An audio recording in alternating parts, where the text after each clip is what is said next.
Geologi memang, endapan emas itu ya untuk NTB ini sudah, tadi disampaikan juga sudah dilaporkan juga oleh, pemilik IUP yaitu PT Sumbawa Timur Mining.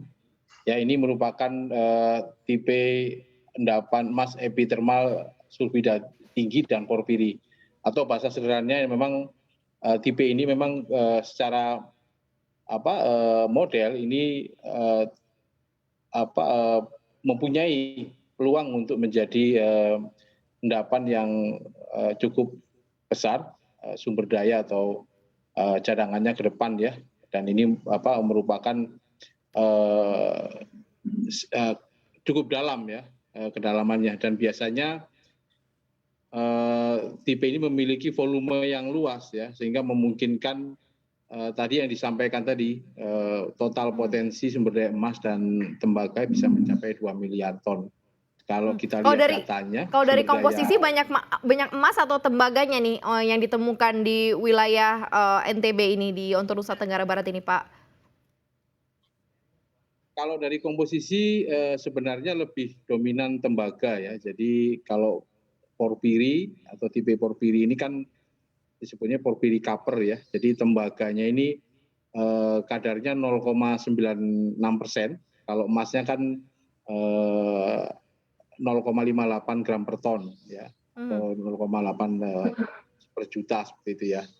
Jadi kalau kita lihat ini merupakan akumulasi dari, sumber daya dengan 2 kelas yang berbeda, yang tereka dan, tertunjuk ya. Kalau yang terekanya ini, 1 miliar ton gitu, kemudian kalau yang tertunjuknya 1,1 miliar ton. Jadi kalau di total sumber daya memang, mencapai 2 miliar ton lebih seperti itu. Ya. Kalau dilihat secara lebih dalam lagi nih, dari Badan Geologi ya, Pak, awal ya pantauannya logam-logam mineral apalagi sih yang mungkin ditemukan di wilayah tersebut, dan kalau dilihat secara keseluruhan, secara kajian mungkin atau tidak begitu untuk dilakukan aktivitas penambangan, di sana? Ya, kalau kita melihat di Untu sendiri memang,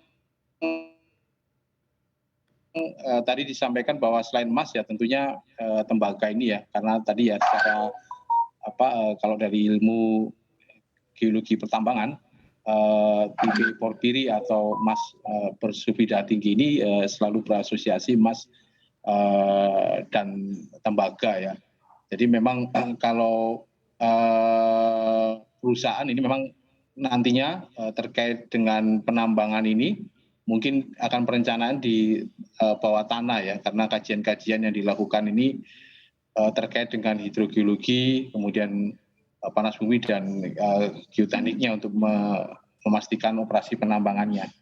Namun kalau dari sisi NTB secara, lebih luas ya, ini, data Badan Geologi kita juga mencatat ada selain emas, tembaga, kita ada juga perak, kemudian timbal ya, besi, mangan, Mhm. pasir besi.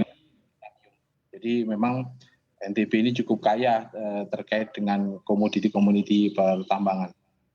Selain di Onto, Nusa Tenggara Barat, di wilayah NTB, mana lagi sih sebenarnya daerah-daerah yang memang punya kandungan yang cukup, kaya ya, seperti emas, tembang, kemudian tadi ada perak dan beberapa. Dan secara letak juga sebenarnya, seberapa potensial sih sebenarnya NTB ini untuk dieksplorasi nih Pak, Awal?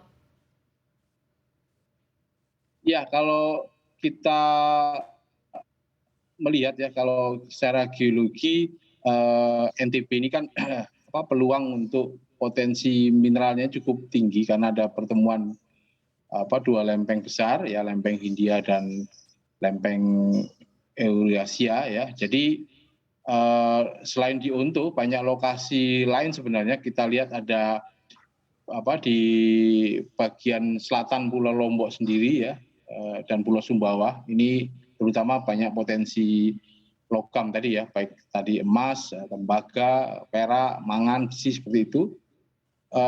Memang sebagian besar tambang saat ini yang beroperasi di Pulau Sumbawanya ya, dan ada juga di Pulau Lombok seperti di Sekotong, kemudian, Lombok Barat dan Lombok, Timur ya.